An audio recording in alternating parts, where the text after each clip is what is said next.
भी अच्छे हैं। आज मैं आप लोगों का हमारा प्यारा भारत, ये जो आप लोग का जो चैप्टर है, मैं इसका नेक्स्ट क्लास लेने जा रही हूँ।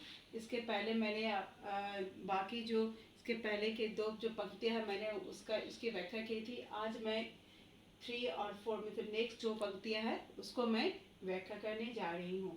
आप लोग को मैंने पहले ही बता दिया था कि किसी भी पंक्ति को व्याख्या करते समय हम लोग कैसे कैसे संदर्भ, प्रसंग और व्याख्या इस तरह से हम लोग करते हैं। ठीक है, आज मैं आप लोग को वैसे ही बताने जा रही हूँ।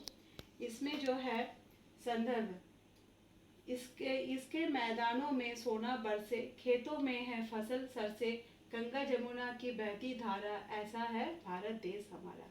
इसमें कवि राहुल जी कहना चाहते हैं कि पहला जो मैंने है संदर्भ में अगर आप लिखेंगे तो पहले आप कह सकते हैं कि प्रस्तुत पंक्तियों को हमारा प्यारा भारत नामक कविता से लिया गया है, जिसका कवि है राहुल जी।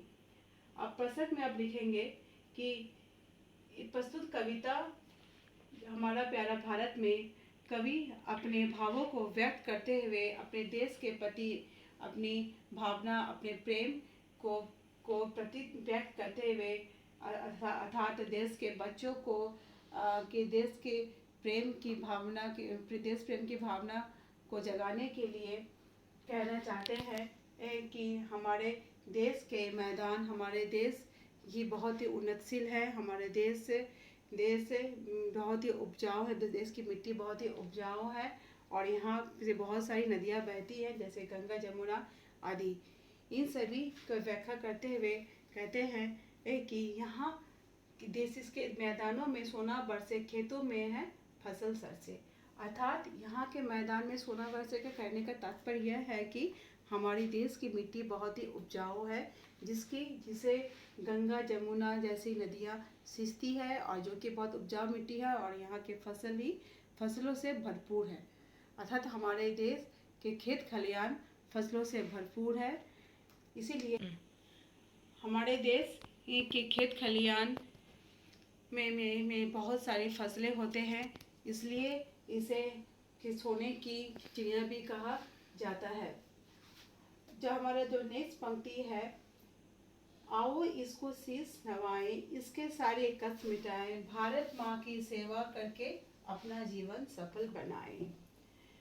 इसमें कवि कहना चाहते हैं, अर्थात देश के बच्चों को कहते हैं कि अपने देश के प्रति अपना जो उनका सम्मान जैसे करना चाहिए, उसे अपने सम्मान करें और अपना शीश नवाएं, अर्थात अपने सिर झुकाकर अपने देश के प्रति अपना आदर व्यक्त करें और उसके सारे कष्ट मिटाएं। अर्थात अपने देश के प्रति जो भी कर्तव्य है उसे करना चाहिए। अपने देश के प्रगतिशील, उन्नतिशील बढ़ने के लिए हमेशा अपना योगदान देना चाहिए। भारत माँ की सेवा करके अपना जीवन सफल बनाएं, अर्थात अपने देश की मिट्टी की सेवा करके अपना जीवन सफल बनाएं।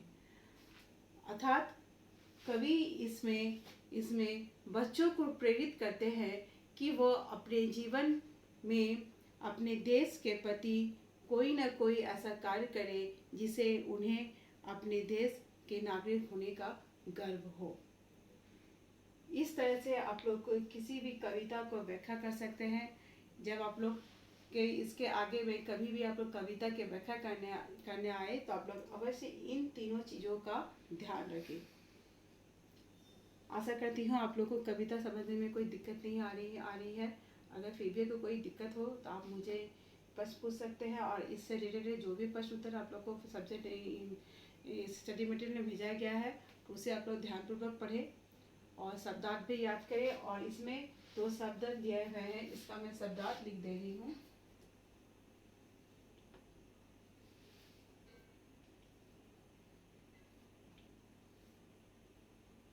शीश,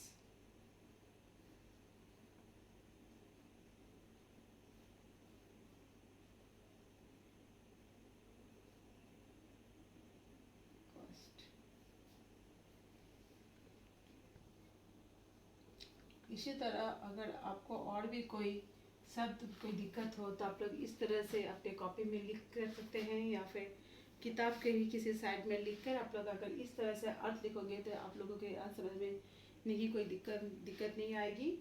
और मैंने ये आप लोग को पूरा समझा दिया है। आशा करती हूँ आप लोग इसमें कोई दिक्कत नहीं होगी आएगी। मैं आज का क्लास यहीं पर समाप्त करती हूँ। धन्यवाद।